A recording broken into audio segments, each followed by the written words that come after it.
Pastor Michael Henderson knelt beside the weathered fence post, his weathered hands brushing away decades of accumulated soil and debris.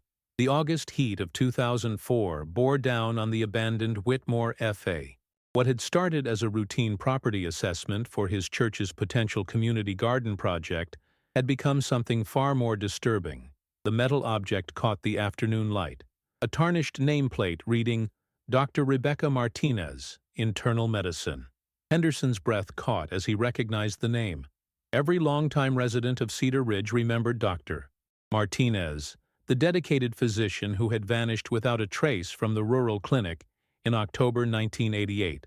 Henderson carefully excavated around the nameplate, revealing fragments of what appeared to be a medical bag. Beneath the leather remnants, his fingers encountered something that made him recoil. Bone fragments, bleached white by 16 years of Montana weather. Jesus, Henderson whispered, reaching for his cell phone. The property had belonged to Thomas Whitmore, the town's former bank president and one of Cedar Ridge's most respected citizens. Whitmore had sold the farm and moved to Arizona in 1989, citing health concerns. Sheriff Department dispatch connected Henderson to Detective Sarah Collins, who had been investigating cold cases in Cascade County. Collins arrived at the scene within 40 minutes, accompanied by the county coroner and a forensics team from Great Falls. "Tell me exactly what you found and how," Collins instructed Henderson as the forensics team cordoned off the area. Henderson recounted his discovery methodically. "I was checking the fence line for the church board. We're considering purchasing this property for community use. The nameplate was partially visible, just caught the light. When I pulled it free, the medical bag remnants came with it, and then—" he gestured toward the excavation site. Dr. Elizabeth Warren, the county coroner, knelt beside the remains.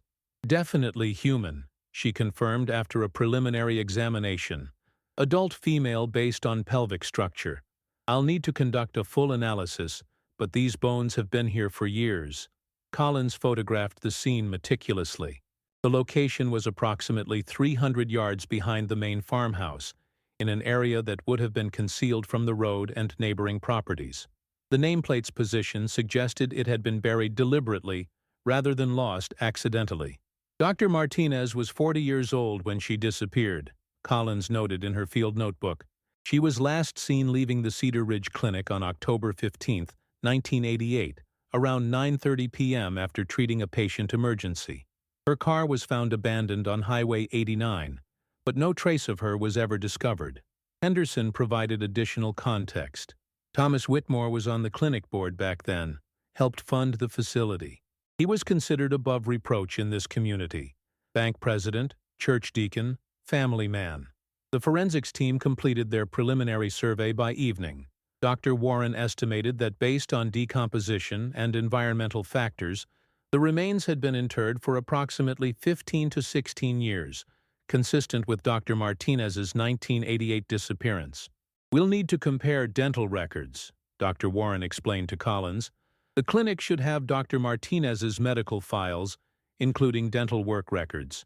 I'll also run tests for any trace evidence that might indicate cause of death." As the team prepared to transport the remains, Collins interviewed Henderson about his knowledge of the property's history. "Whitmore farmed this land for 30 years, Henderson recalled. "Good man, active in community affairs. His sudden move to Arizona surprised everyone. Said his arthritis couldn't handle Montana winters anymore." Collins made arrangements to contact Thomas Whitmore in Arizona the following day. She also scheduled interviews with former clinic staff and anyone who had been involved in the original investigation of Dr. Martinez's disappearance. The discovery would soon transform Cedar Ridge from a quiet farming community into the center of a murder investigation that would expose secrets buried for 16 years. As Collins sealed the evidence bags containing the nameplate and bone fragments, she couldn't have predicted how deep the corruption would run, or how many lives had been destroyed to protect one man's reputation.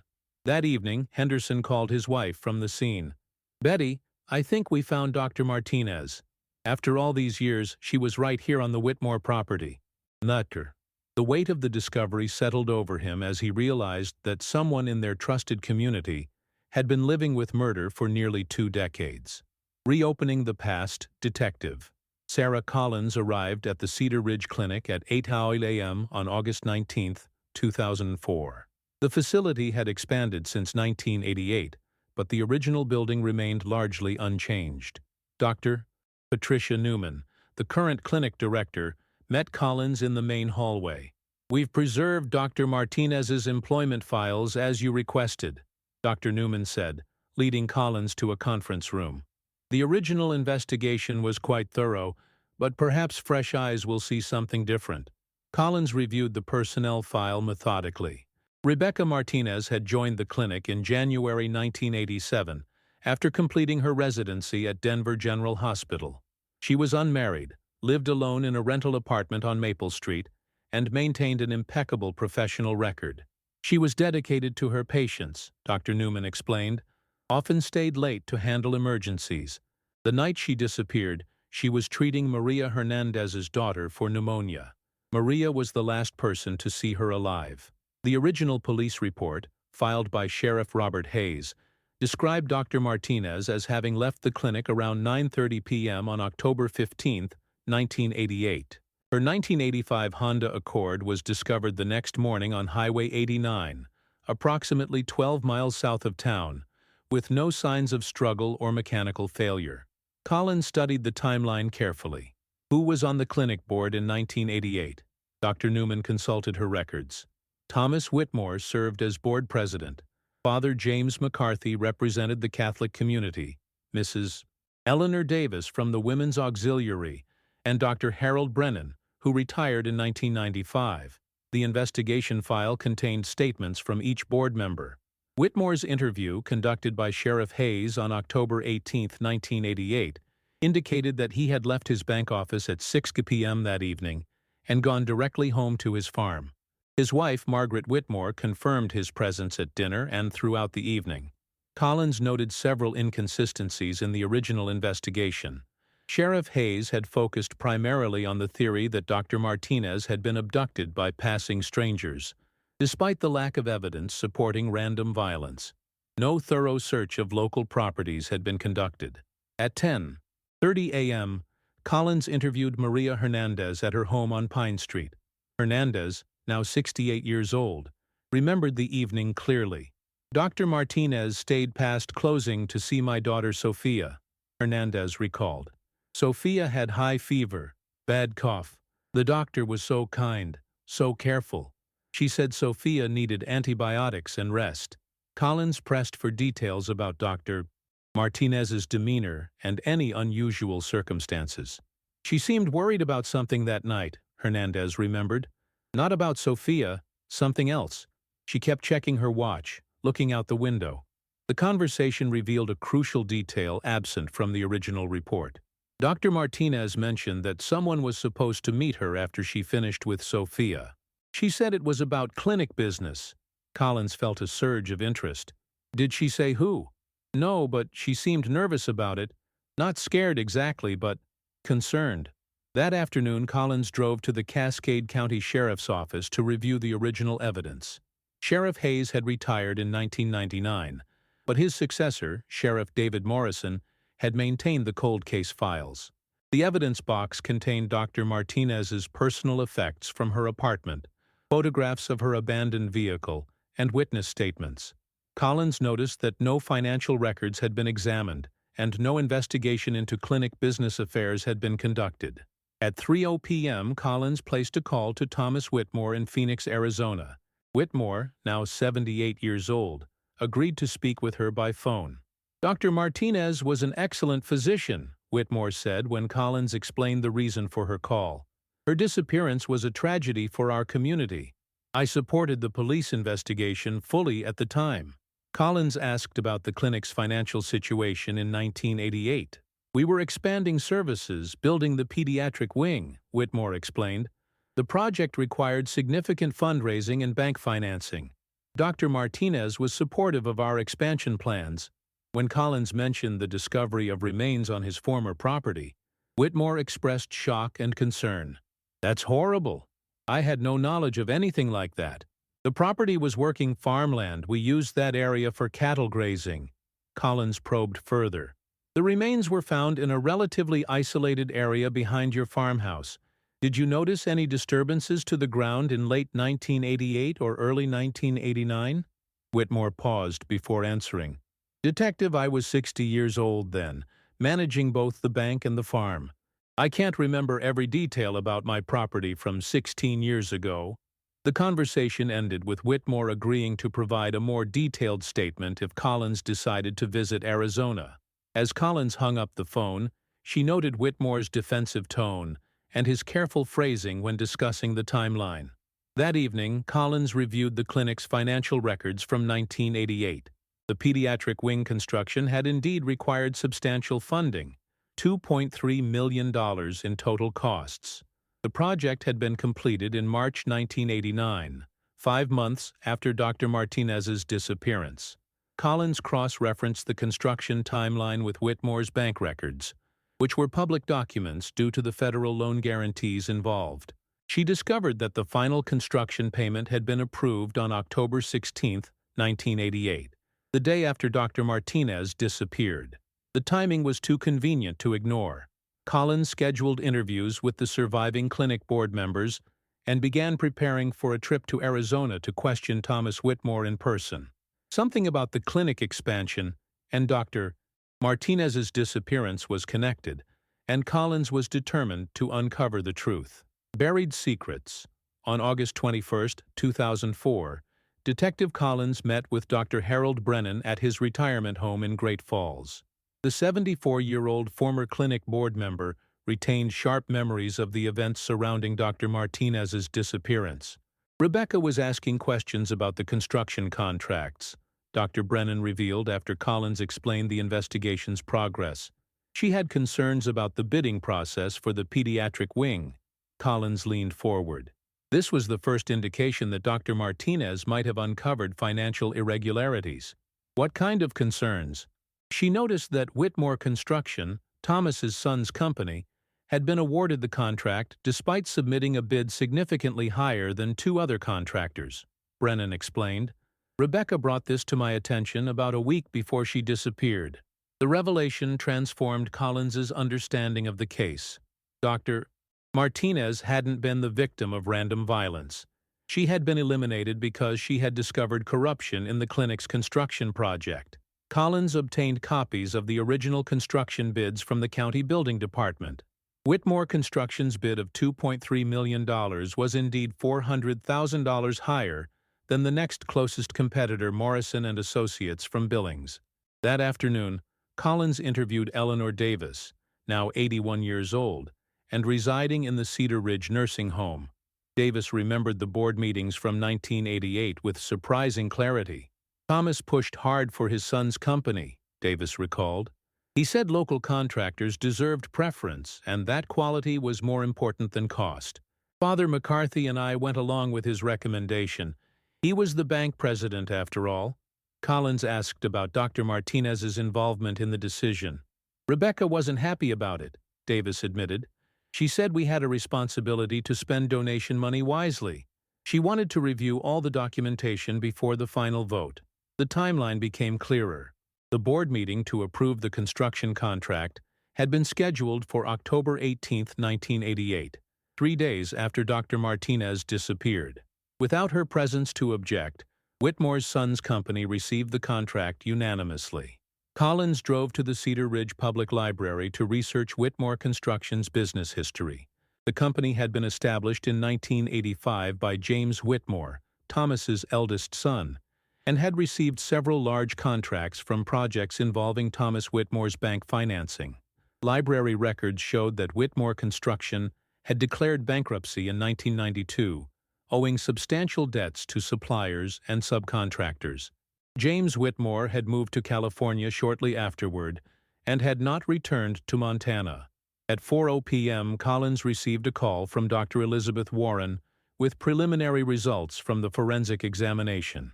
The remains are definitely consistent with a 40-year-old female, Dr. Warren reported. I've found evidence of blunt force trauma to the skull, likely the cause of death. The confirmation of murder raised the stakes significantly.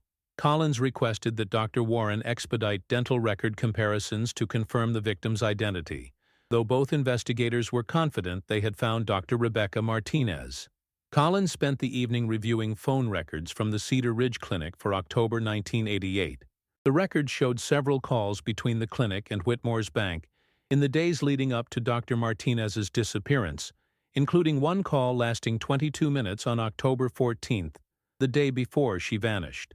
The next morning, Collins interviewed Father James McCarthy, now retired and living in Missoula. The 79-year-old priest spoke slowly but remembered the clinic board dynamics clearly. Thomas Whitmore was used to getting his way, Father McCarthy admitted. He had contributed substantial personal funds to the clinic and felt his opinions carried special weight. When Dr. Martinez began questioning the construction contracts, he was quite upset. Collins pressed for details about Whitmore's reaction. He called it inappropriate for a recent hire to challenge board decisions. He suggested that Dr. Martinez didn't understand how small communities operated. Father McCarthy's next revelation was particularly damning. Thomas asked me privately if I thought Dr. Martinez was suited for rural practice. He suggested that her attitude problems might make her a poor fit for Cedar Ridge. The pattern was becoming clear. Thomas Whitmore had been systematically undermining Dr. Martinez's position while arranging to profit from construction contracts that she was investigating. Collins called Sheriff Morrison to request a warrant for Thomas Whitmore's financial records from 1988-1989. The combination of motive, opportunity, and physical evidence was building a strong case for murder. That afternoon, Collins received disturbing news from Maria Hernandez. Mrs. Hernandez called to report that she had remembered additional details about the night Dr. Martinez disappeared. "After thinking about our conversation, I remembered something else," Hernandez said. "When Dr. Martinez finished treating Sophia, she said she had to meet someone about the construction problem. She seemed worried but determined." Collins realized that Dr. Martinez had likely arranged to confront Thomas Whitmore about the contract irregularities on the night she disappeared. The meeting had probably taken place at Whitmore's farm, where her body had been buried. The investigation was gaining momentum, but Collins knew she needed more concrete evidence to bring charges against Thomas Whitmore. The 16-year gap meant that witness memories were unreliable, and physical evidence was limited. Collins prepared for her trip to Arizona, knowing that Whitmore's reactions to direct questioning might provide the breakthrough the case needed. She also requested that Montana State Police assist with surveillance of James Whitmore in California. If the construction company had been a front for money laundering, both father and son might be involved in the conspiracy. The rural clinic murder was evolving into a complex case of corruption, greed, and cover-up that had fooled an entire community for 16 years. The Arizona confrontation. Detective Collins flew to Phoenix on August 25, 2004, accompanied by Arizona State Police Detective Luis Rodriguez. Thomas Whitmore lived in a modest ranch-style home in Scottsdale, having relocated from Montana immediately after selling his farm in 1989. The 80-year-old former bank president greeted them at his door, using a walker but maintaining the dignified bearing that had made him a respected community leader in Cedar Ridge. His wife Margaret had died in 1997, leaving him alone with his memories and secrets. "I appreciate your cooperation, Mr. Whitmore," Collins began as they settled in his living room. "We need to discuss some details about Dr. Martinez's disappearance and your former property." Whitmore nodded cautiously. "I told you on the phone, Detective. I had no knowledge of anything happening on my land. The idea that someone was buried there is deeply disturbing." Collins opened her case file. "We've discovered that Dr. Martinez had been questioning the construction contracts for the clinic expansion. Specifically, she was concerned about your son's company receiving the contract despite submitting the highest bid." Whitmore's composure wavered slightly.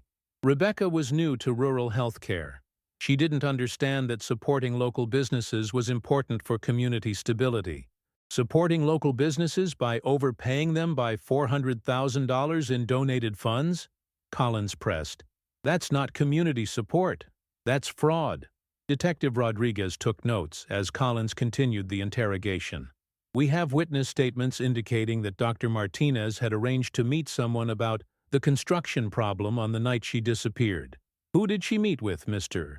Whitmore? I have no idea what you're talking about, Whitmore replied, but his hands trembled as he adjusted his glasses. I was home with my wife that evening, as I told Sheriff Hayes in 1988. Collins revealed her strongest card. Your phone records from October 1988 show multiple calls between your bank and the clinic in the days before Dr. Martinez disappeared. The longest call was on October 14th, lasting 22 minutes. What was discussed? Whitmore stood up slowly, using his walker for support. I think I should contact my attorney before we continue this conversation.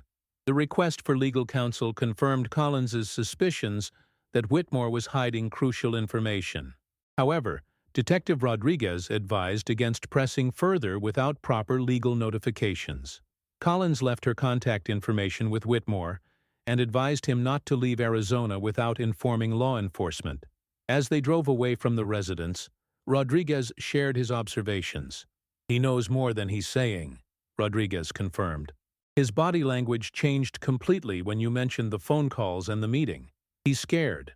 That evening, Collins received a call from Sheriff Morrison in Montana. James Whitmore had been located in San Diego, California, where he operated a small landscaping business under an assumed name. California authorities were prepared to bring him in for questioning. Collins flew to San Diego the next day to interview James Whitmore, now 45 years old, and bearing little resemblance to the confident contractor who had received the clinic contract in 1988. I know why you're here, James said immediately when Collins entered the interview room at the San Diego Police Department. I've been expecting this conversation for 16 years. The admission surprised Collins. She had prepared for denial and deflection, not immediate acknowledgement. Then you know about Dr. Martinez's remains being found on your father's former property? James nodded grimly. My father called me after you visited him. He's been having nightmares about that night since 1988. The guilt has been eating him alive. Collins activated her recording device. Tell me what happened on October 15, 1988. James's account was detailed and devastating. Dr. Martinez had discovered that our construction bid was inflated. She had copies of material costs and labor estimates that proved we were overcharging by nearly $500,000. The scheme was more extensive than Collins had realized. She threatened to expose the fraud? She gave my father an ultimatum, James continued. Either he admitted the corruption to the clinic board and made restitution, or she would present her evidence publicly and involve state authorities. Collins felt the pieces falling into place. So your father arranged to meet her that night? He convinced her to come to the farm to discuss a compromise. He said they could work out a solution that wouldn't destroy his reputation or damage the clinic's expansion plans. The confrontation at the Whitmore farm had escalated beyond Thomas Whitmore's expectations. Dr. Martinez wouldn't accept a partial refund or a cover-up, James explained. She insisted that the entire matter be made public and that criminal charges be filed. Collins asked about the murder itself. James's voice broke as he described the events. My father called me that night, hysterical. He said Dr. Martinez had threatened to ruin our family and destroy the bank's credibility. He claimed it was self-defense, but what? Oh. He struck her with a tire iron from her own car. Then he called me to help dispose of the body. The confession provided the missing details that Collins needed to complete her case. James Whitmore had driven from Billings to his father's farm, where they had buried Dr. Martinez's body in the remote area behind the farmhouse. We buried her with her medical bag and nameplate, James admitted. My father thought it would look like she had been kidnapped and taken far from the area. He never expected anyone to find her on our property. Collins obtained James Whitmore's written confession and arranged for his extradition to Montana. The case against Thomas Whitmore was now supported by both physical evidence and eyewitness testimony from his own son. The investigation had uncovered a murder committed to protect a fraudulent scheme that had stolen nearly $500,000 from a rural healthcare facility. Two respected members of the Cedar Ridge community had maintained their deception for 16 years, while Dr. Rebecca Martinez lay buried on their property. Collins prepared to return to Montana to arrest Thomas Whitmore, knowing that the case would devastate a community that had trusted and respected him for decades. The return to Montana. Detective Collins returned to Cedar Ridge on August 29, 2004, with James Whitmore in custody and a warrant for his father's arrest. News of the impending arrests had leaked to the local media, creating a sensation in the small Montana community. Sheriff Morrison coordinated with Arizona authorities to arrest Thomas Whitmore at his Scottsdale residence. The elderly man offered no resistance when Detective Rodriguez placed him in handcuffs, merely asking if he could call his attorney. Collins held a press conference at the Cascade County Sheriff's Office to announce the breakthrough in the 16-year-old case. Local television stations from Great Falls and Billings covered the story, which quickly gained national attention as an example of small-town corruption and cover-up. Dr. Rebecca Martinez was murdered on October 15, 1988, because she discovered fraudulent activity in the Cedar Ridge Clinic's construction contracts, Collins announced to the assembled reporters. Her investigation into financial irregularities cost her life. The revelation shocked longtime Cedar Ridge residents who remembered Thomas Whitmore as a pillar of the community. The Cedar Ridge Weekly published a special edition detailing the investigation and the charges against both Whitmore men. Dr. Patricia Newman addressed clinic staff and board members at an emergency meeting.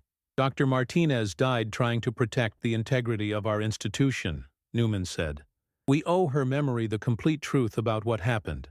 Collins interviewed additional witnesses who had come forward since the arrests were announced. Several former bank employees recalled unusual behavior by Thomas Whitmore in late 1988, including his insistence on personally handling all documentation related to the clinic construction loan. Margaret Foster, who had worked as Whitmore's secretary from 1985 to 1990, provided particularly damaging testimony. Mr. Whitmore was extremely agitated in the days before Dr. Martinez disappeared, Foster recalled. He made several angry phone calls to the clinic and spent hours reviewing loan documents. The investigation revealed additional financial irregularities beyond the construction contract fraud. Whitmore had approved several questionable loans to businesses owned by his associates, using his position as bank president to circumvent normal oversight procedures. State banking regulators launched their own investigation into Whitmore's activities, discovering a pattern of self-dealing and nepotism that had cost the bank's shareholders hundreds of thousands of dollars over several years. Collins obtained search warrants for both Whitmore residences, hoping to find additional evidence of the conspiracy.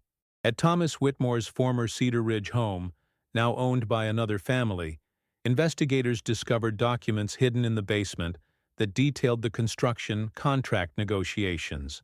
The papers included Dr. Martinez's original analysis of the bid discrepancies, written in her own handwriting and dated October 12, 1988, 3 days before her murder. Her calculations proved that Whitmore Construction's bid was grossly inflated compared to actual material and labor costs. Father James McCarthy contacted Collins to provide additional information about Thomas Whitmore's behavior in the months following Dr. Martinez's disappearance. Thomas became increasingly withdrawn and anxious, the priest recalled. He resigned from several community organizations and seemed eager to leave Montana. The timeline of Whitmore's actions after the murder showed careful planning to avoid suspicion. He had waited 6 months before putting his farm on the market, claiming health problems required a move to a warmer climate. Collins interviewed Dr. Martinez's former colleagues at Denver General Hospital, where she had completed her residency. Dr. Susan Crawford, who had known Martinez well, described her as absolutely incorruptible and someone who never backed down from ethical challenges. Rebecca would never have accepted a compromise on something like this, Dr. Crawford explained. If she discovered fraud, she would have insisted on complete transparency and accountability. The character testimony strengthened the prosecution's case by establishing Dr. Martinez's unwavering commitment to ethical behavior.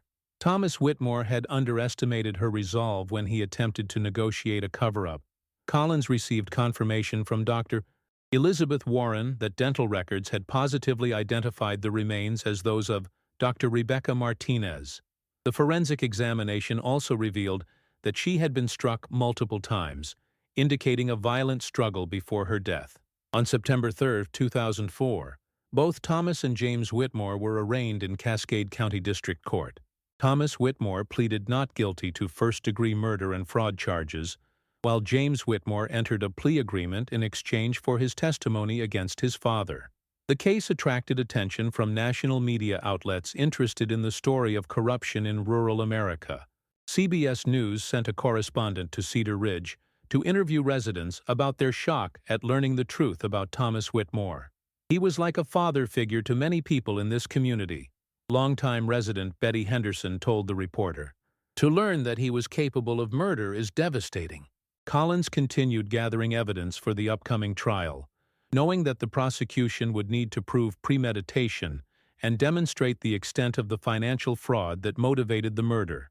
The investigation had transformed from a missing person case into a complex prosecution involving murder, fraud, conspiracy, and corruption. The small town of Cedar Ridge would never be the same after learning that one of its most respected citizens had been living with the secret of murder for 16 years. Dr. Rebecca Martinez's family, who had never stopped searching for answers about her disappearance, finally had the truth they had sought for so long. Her sister Carmen flew to Montana to attend the arraignment and to see justice begin for her murdered sibling. The unraveling web. As September 2004 progressed, District Attorney Michael Stevens assembled a prosecutorial team to handle the complex case against Thomas Whitmore. The investigation had expanded beyond a single murder to encompass multiple counts of fraud, conspiracy, and obstruction of justice. Collins worked closely with forensic accountant Jennifer Walsh to trace the full extent of the financial crimes connected to the clinic construction project. Walsh discovered that the inflated construction costs had been used to fund several other questionable ventures controlled by the Whitmore family. The extra $400,000 from the clinic contract was distributed among several shell companies, Walsh reported to the prosecution team. Thomas Whitmore used his bank's resources to launder the funds through fake consulting fees and inflated material purchases. The money trail led to real estate investments in Arizona that had funded Thomas Whitmore's comfortable retirement. Property records showed that he had purchased his Scottsdale home with cash in 1989, just months after selling his Montana farm. Collins interviewed additional members of the Cedar Ridge community who had been reluctant to come forward initially. Several residents admitted they had suspected corruption in the clinic project, but had been afraid to challenge Thomas Whitmore's authority. Eleanor Davis, the former clinic board member, provided crucial testimony about Whitmore's manipulation of the board voting process. Thomas scheduled the final contract vote for the Monday after Dr. Martinez disappeared, Davis recalled. He said she was dealing with a family emergency and had asked him to proceed without her. The revelation proved that Whitmore had planned to eliminate Dr. Martinez's opposition to the fraudulent contract before the board meeting. Her murder had been a calculated business decision, disguised as a personal confrontation. Collins obtained additional phone records from October 1988 that showed extensive communication between Thomas Whitmore and his son James in the days surrounding the murder. The calls occurred at unusual hours and lasted longer than normal business conversations. Dr. Warren completed her forensic examination of Dr. Martinez's remains and provided detailed testimony about the cause of death. The victim sustained multiple blunt force injuries to the head and torso, Dr. Warren reported. The pattern of injuries suggests a sustained attack rather than a single defensive blow. The forensic evidence contradicted James Whitmore's initial claim that his father had acted in self-defense. The multiple injuries indicated premeditation and extreme violence. Collins discovered that Thomas Whitmore had visited a medical supply store in Billings 3 days before the murder, purchasing items that could have been used to clean up blood evidence. The timing of the purchase supported the theory of premeditated murder. The investigation revealed that Dr. Martinez had been more thorough in her fraud investigation than initially realized. She had contacted the Montana State Attorney General's office on October 10, 1988, requesting information about procedures for reporting suspected corruption in publicly funded construction projects. Assistant Attorney General Robert Chen confirmed that Dr. Martinez had scheduled an appointment to discuss her concerns for October 20, 1988, 5 days after she was murdered. Thomas Whitmore had eliminated her before she could present her evidence to state authorities. Collins interviewed Dr. Martinez's landlord, who had preserved some of her personal belongings after her disappearance.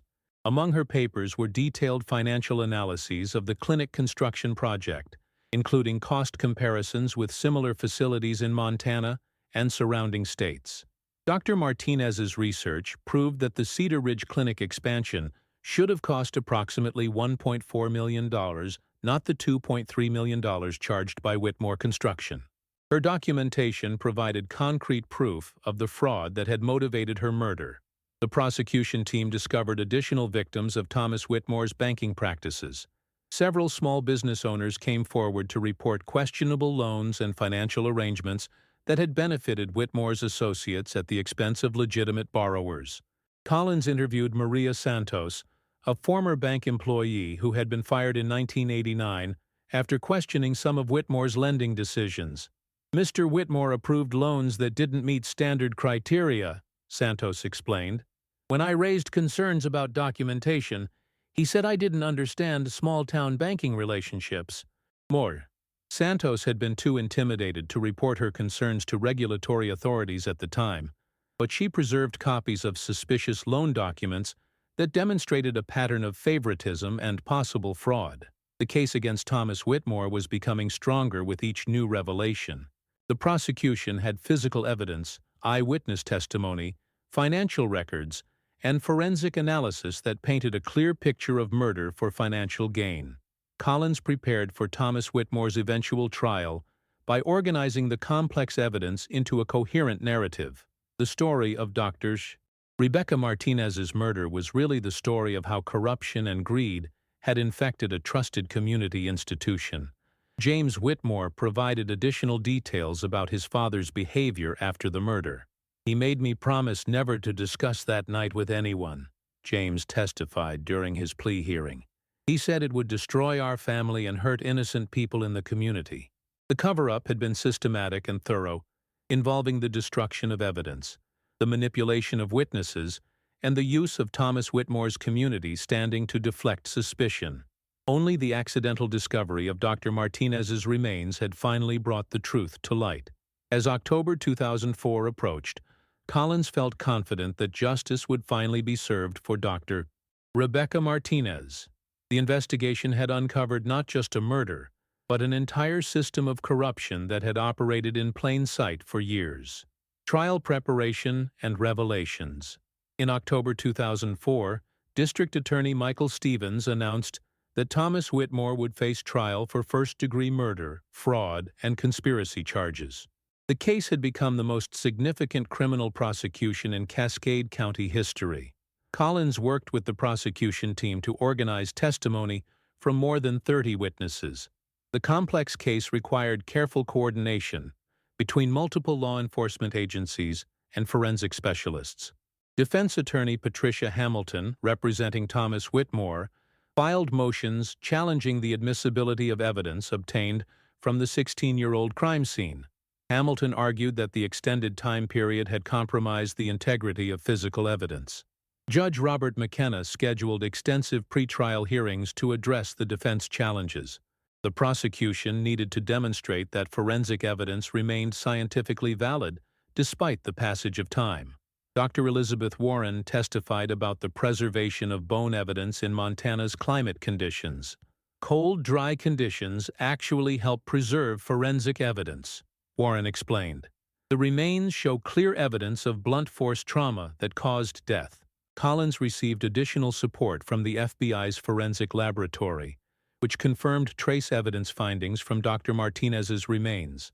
Microscopic metal fragments found with the bones matched the composition of tire irons manufactured in the 1980s. The defense team hired private investigators to challenge witness testimony and question the prosecution's timeline.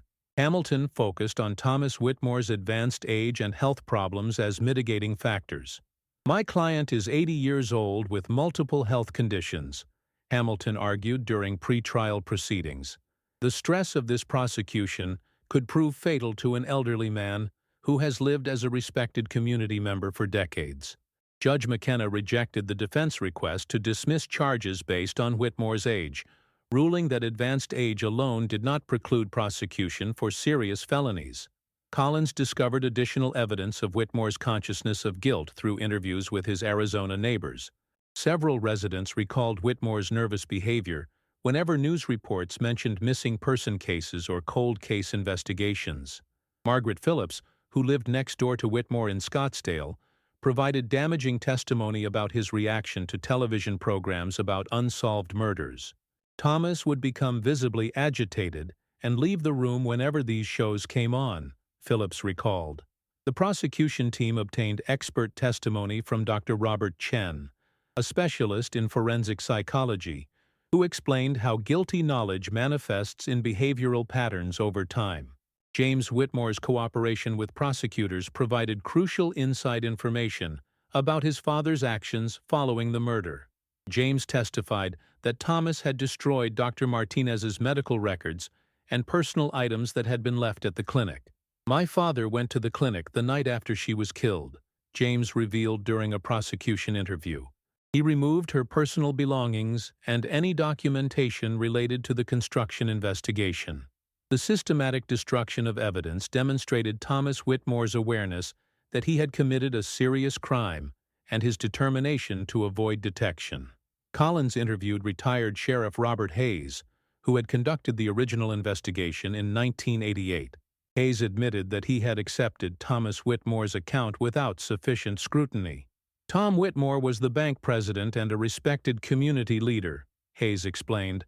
"I had no reason to suspect he would lie about his whereabouts or involvement. I focused on the theory that Dr. Martinez had been abducted by strangers." The original investigation's limitations had allowed Thomas Whitmore to escape justice for 16 years. Hayes expressed regret that his trust in Whitmore's reputation had prevented a more thorough investigation. Collins obtained testimony from forensic accountant Jennifer Walsh about the sophisticated nature of the financial fraud. Walsh had traced the money through multiple accounts and shell companies created to conceal the theft. The defendant used his position as bank president to facilitate a complex money laundering scheme, Walsh testified. The fraudulent construction payments were disguised as legitimate business expenses through carefully crafted documentation. Nay, the financial evidence proved that Thomas Whitmore had benefited personally from Dr. Martinez's murder by proceeding with the inflated construction contract after eliminating her opposition. The prosecution discovered that Thomas Whitmore had contacted a construction cleanup service on October 16, 1988, the day after the murder. The service had been hired to clean oil stains from his barn floor, but no vehicle repairs had been documented. Collins interviewed the cleanup crew supervisor, now retired, but with clear memories of the unusual job. "We were told to use industrial solvents on the concrete floor," recalled Frank Morrison. "The stains didn't look like oil to me. They were darker, more like dried blood." The cleanup evidence supported the theory that Dr. Martinez had been killed in Whitmore's barn before being buried in the remote field. The location would have provided privacy and contained any evidence of the violent attack. Defense attorney Hamilton attempted to discredit James Whitmore's testimony by highlighting his plea agreement and suggesting his cooperation was motivated by self-preservation rather than truthfulness. "James Whitmore has every incentive to lie about his father's actions," Hamilton argued. "His testimony is the product of prosecutorial coercion designed to secure a conviction at any cost." Prosecutor Stevens countered by presenting corroborating evidence that supported James Whitmore's account. Phone records, financial transactions, and witness testimony all aligned with his description of events. Collins received breakthrough testimony from Dr. Martinez's former colleague at Denver General Hospital, Dr. Bai. Susan Crawford had preserved copies of correspondence between herself and Dr. Martinez from late 1988. "Rebecca wrote to me about her concerns regarding financial irregularities at the clinic," Dr. Crawford testified. "She was planning to consult with me about proper procedures for reporting suspected fraud in healthcare facilities." The correspondence, dated October 12, 1988, proved that Dr. Martinez had been actively pursuing her investigation of the construction contracts right up until her death. As the trial preparation intensified, Collins reflected on the complexity of the case and the devastating impact of Thomas Whitmore's crimes on the Cedar Ridge community. The murder of Dr. Martinez had deprived the rural area of dedicated medical care and had corrupted the institutions that residents had trusted. The prosecution team felt confident that they had assembled overwhelming evidence of Thomas Whitmore's guilt. The combination of physical evidence, witness testimony, financial records, and forensic analysis painted a clear picture of premeditated murder committed for financial gain. Judge McKenna scheduled the trial to begin in January 2005, allowing both sides additional time to prepare for what promised to be a lengthy and complex prosecution. The case would test the Montana justice system's ability to handle sophisticated white-collar crime combined with violent murder. Collins knew that convicting an elderly, previously respected community leader would require presenting the evidence in a clear, compelling narrative that a jury could understand and accept. The 16-year delay between crime and prosecution added challenges, but the strength of the evidence provided hope for justice. The trial begins. The trial of Thomas Whitmore began on January 10, 2005, in the Cascade County Courthouse in Great Falls, Montana. Judge Robert McKenna presided over the proceedings, which attracted media attention from across the region.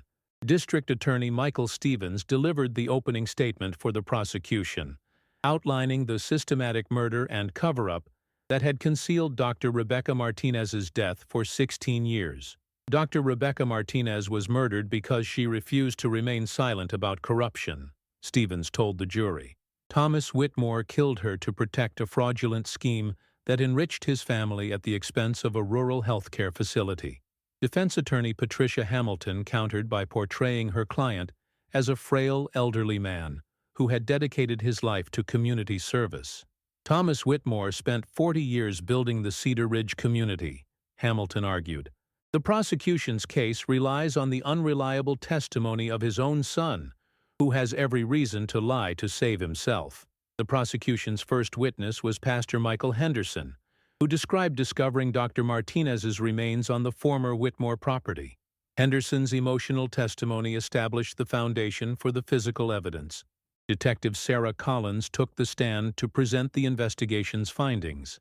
Collins methodically explained how the evidence had led investigators to conclude that Dr. Martinez had been murdered to prevent her from exposing financial fraud.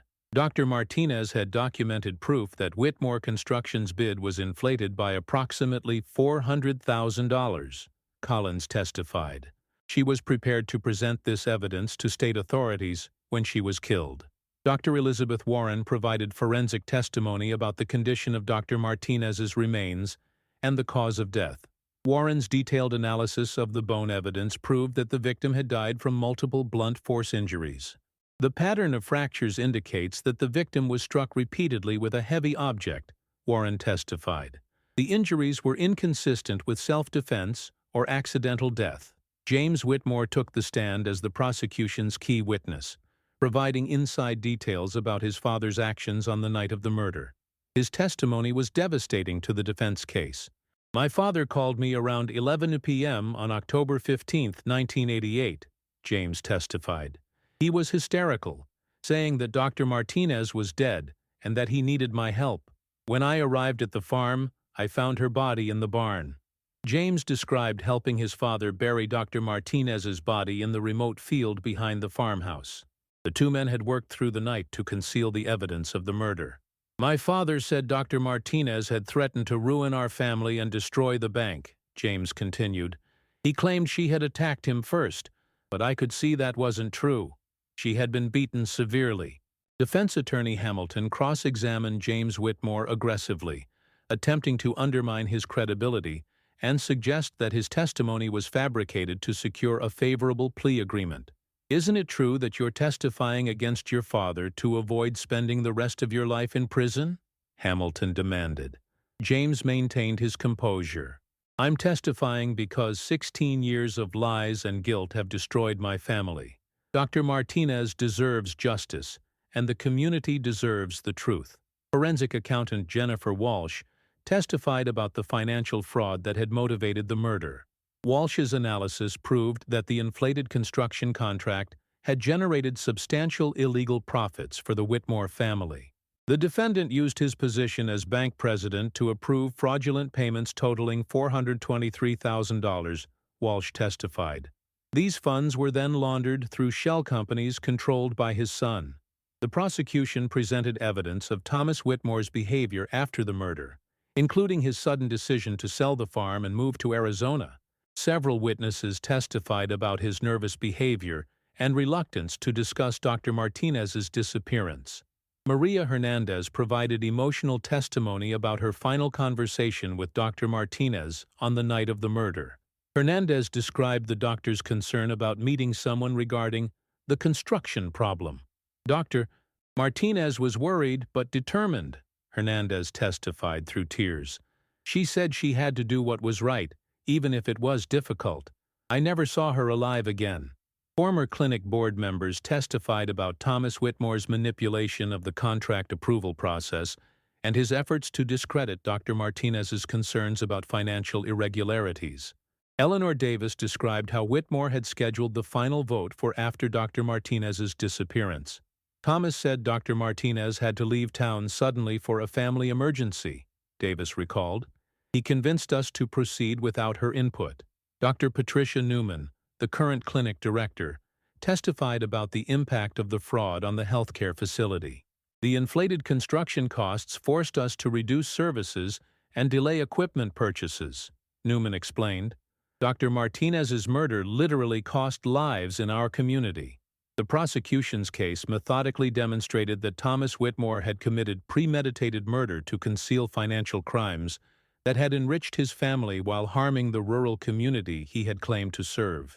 As the prosecution prepared to rest its case, Collins felt confident that the jury had heard overwhelming evidence of Thomas Whitmore's guilt. The combination of physical evidence, witness testimony, and financial records painted a clear picture of murder for profit. Defense attorney Hamilton would soon present her client's version of events, but the prosecution had established a strong foundation for conviction on all charges. The defense and verdict defense attorney Patricia Hamilton began her case on January 18, 2005, by presenting Thomas Whitmore as a victim of circumstances beyond his control. Hamilton argued that her client's advanced age and health problems had impaired his memory of events from 16 years earlier. Thomas Whitmore is an 80-year-old man suffering from the effects of age and illness, Hamilton told the jury. The prosecution expects him to remember details from 1988 with perfect clarity, which is simply unreasonable. Hamilton called several character witnesses who testified about Whitmore's decades of community service and charitable contributions. Former bank employees described him as a fair and honest employer who had helped numerous local businesses succeed. Tom Whitmore saved my family's farm during the agricultural crisis of the 1980s, testified rancher William Peterson. He worked personally with struggling borrowers to restructure loans and avoid foreclosures. The defense strategy focused on creating reasonable doubt about James Whitmore's testimony and suggesting that the prosecution's case relied too heavily on the word of a confessed accessory to murder. Hamilton cross-examined Detective Collins about the 16-year gap between the crime and the investigation. Isn't it true that witness memories become unreliable after such an extended period? Hamilton asked. Collins acknowledged the challenges of investigating a cold case, but maintained that the physical evidence and financial records provided objective proof of the defendant's guilt. Thomas Whitmore took the stand in his own defense, denying any involvement in Dr. Martinez's death. The elderly defendant used a wheelchair and spoke in a weak voice that required amplification for the jury to hear clearly. I never harmed Dr. Martinez, Whitmore testified. She was a dedicated physician who served our community well. I was shocked when she disappeared and devastated when her remains were found on my former property. Prosecutor Stevens conducted an aggressive cross-examination, confronting Whitmore with the financial evidence and witness testimony that contradicted his denial of involvement. Mr. Whitmore, isn't it true that you arranged to meet Dr. Martinez on October 15, 1988, to discuss her investigation of the construction contracts? Stevens demanded. Whitmore maintained his denial. "I have no memory of any such meeting. My age and health problems have affected my recollection of events from that period." Stevens pressed further. "Do you remember calling your son James on the night of October 15th, 1988, asking for his help with an emergency at your farm?" "I don't recall making any such call," Whitmore replied, but his hands trembled as he gripped his wheelchair armrests. The prosecution presented phone records proving that calls had been made between Thomas Whitmore's residence and his son's home on the night of the murder. The objective evidence contradicted Whitmore's claimed memory problems. Hamilton called a geriatric psychiatrist who testified about age-related memory loss and suggested that Whitmore's inability to remember events from 1988 was consistent with normal cognitive decline in elderly individuals. Dr. Amanda Foster explained that stress and trauma could further impair memory formation and retention. Witnessing or experiencing traumatic events can cause memory gaps that appear years later, Dr. Foster testified. Prosecutor Stevens countered with evidence that Thomas Whitmore's memory was selective. He could recall positive events from the 1980s in great detail while claiming no memory of circumstances surrounding Dr. Martinez's disappearance. The trial concluded after 2 weeks of testimony from 43 witnesses. Judge McKenna instructed the jury on the legal standards for first-degree murder, fraud, and conspiracy charges. "You must determine whether the prosecution has proven beyond a reasonable doubt that the defendant committed the crimes charged," Judge McKenna explained. "The defendant's age alone cannot excuse criminal behavior if the evidence supports conviction." The jury deliberated for 18 hours over 3 days before reaching verdicts on all charges. The foreman announced guilty verdicts on first-degree murder, fraud, and conspiracy to commit fraud. Thomas Whitmore showed no visible reaction as the verdicts were read, but his defense team immediately announced plans to appeal the convictions based on his age and health status. Judge McKenna scheduled sentencing for February 15, 2005, allowing time for preparation of victim impact statements and consideration of the defendant's advanced age. Dr. Martinez's sister Carmen addressed the court during the victim impact hearing. "Rebecca dedicated her life to helping others," Carmen said through tears. "She was murdered for trying to protect the very people she served. No sentence can bring her back, but justice demands accountability." Pastor Michael Henderson spoke for the Cedar Ridge community. "Dr. Martinez's murder robbed us of more than a dedicated physician. It destroyed our trust in institutions we thought we could rely on. The defendant's betrayal of that trust must be punished." Judge McKenna sentenced Thomas Whitmore to life in prison, without possibility of parole for the murder conviction, plus additional sentences for the fraud charges. The judge noted that the defendant's age would not excuse the severity of his crimes. Dr. Rebecca Martinez was murdered to conceal financial crimes that enriched the defendant's family, Judge McKenna stated. The premeditated nature of this murder and the 16 years of deception that followed demonstrate a complete lack of remorse or respect for human life. Thomas Whitmore was transferred to the Montana State Prison in Deer Lodge to serve his sentence. His attorneys continued pursuing appeals, but legal experts considered his chances of reversal minimal given the overwhelming evidence presented at trial. The conviction brought closure to Dr. Martinez's family and the Cedar Ridge community after 16 years of uncertainty and unanswered questions. Justice and remembrance. Following Thomas Whitmore's conviction in February 2005, the Cedar Ridge community began the process of healing and remembrance. The clinic board voted unanimously to rename the pediatric wing in honor of Dr. Rebecca Martinez, acknowledging her sacrifice to protect the institution's integrity. A bronze memorial plaque was installed in the clinic's main lobby reading, "Dr. Rebecca Martinez Memorial Wing, in honor of a dedicated physician who gave her life defending the principles of ethical healthcare and community service." Detective Sarah Collins received commendation from the Montana Attorney General's office for her thorough investigation of the cold case. The successful prosecution demonstrated the importance of never abandoning investigations into serious crimes, regardless of the time elapsed. Collins continued working cold cases throughout her career, always remembering the lesson learned from the Martinez investigation, that respected community members could harbor dark secrets, and that justice sometimes required decades of patient work. James Whitmore completed his plea agreement cooperation and received a reduced sentence of 12 years in prison for his role in concealing his father's crime. He was released in 2012 and moved to Oregon, where he worked as a counselor helping families deal with the aftermath of violent crime. The Montana State Banking Commission conducted a comprehensive investigation of Thomas Whitmore's activities during his tenure as bank president. The review uncovered additional instances of fraud and self-dealing that had cost the institution nearly $800,000 over several years. Restitution was ordered to compensate victims of Whitmore's banking crimes, though much of the stolen money had been spent during his 16 years in Arizona. The clinic received partial compensation for the inflated construction costs through insurance settlements and recovered assets. Pastor Michael Henderson continued serving the Cedar Ridge community and often spoke about the importance of seeking truth and justice, even when it challenged comfortable assumptions about respected community leaders. Finding Dr. Martinez's remains was God's way of ensuring that truth would eventually prevail, Henderson reflected, during a memorial service held on the anniversary of the discovery.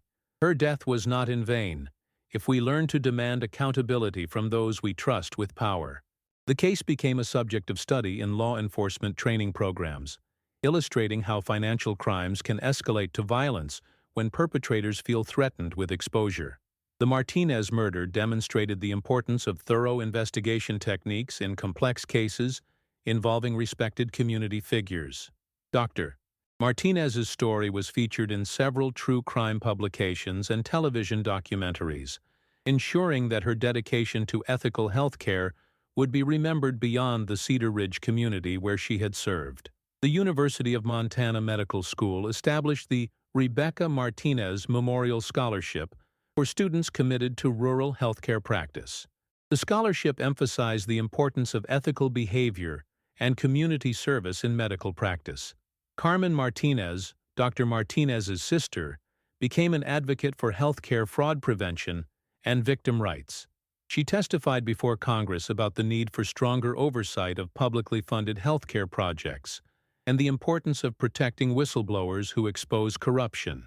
Thomas Whitmore died in Montana State Prison in 2008 at age 83, having served 3 years of his life sentence. His death received minimal media coverage, in stark contrast to the community respect he had enjoyed during his decades as a bank president. The former Whitmore farm was eventually purchased by the state of Montana and converted into a wildlife preserve. A small memorial marker was placed near the site where Dr. Martinez's remains were discovered, serving as a reminder that justice can emerge from the most unlikely places. The Cedar Ridge Clinic continued serving the rural community, with Dr. Martinez's memory inspiring a new generation of healthcare providers committed to ethical practice and community service. The pediatric wing she had died trying to protect became one of the finest rural healthcare facilities in Montana. Detective Collins retired from the Cascade County Sheriff's Office in 2018, having solved dozens of cold cases during her career.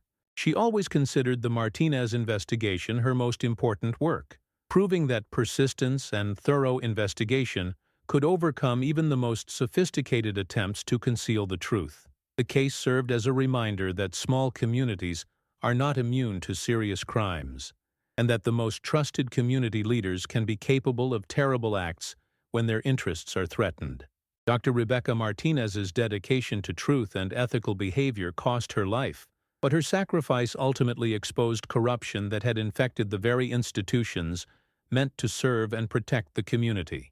Her legacy lived on in the improved healthcare services, stronger oversight procedures, and renewed commitment to transparency that emerged from the investigation. The young doctor who had refused to remain silent about fraud had finally received the justice she deserved, 16 years after her voice was silenced forever. The story of Dr. Rebecca Martinez became a testament to the power of truth to overcome deception, and the importance of never abandoning the search for justice, no matter how much time has passed or how respected the perpetrators might appear to be.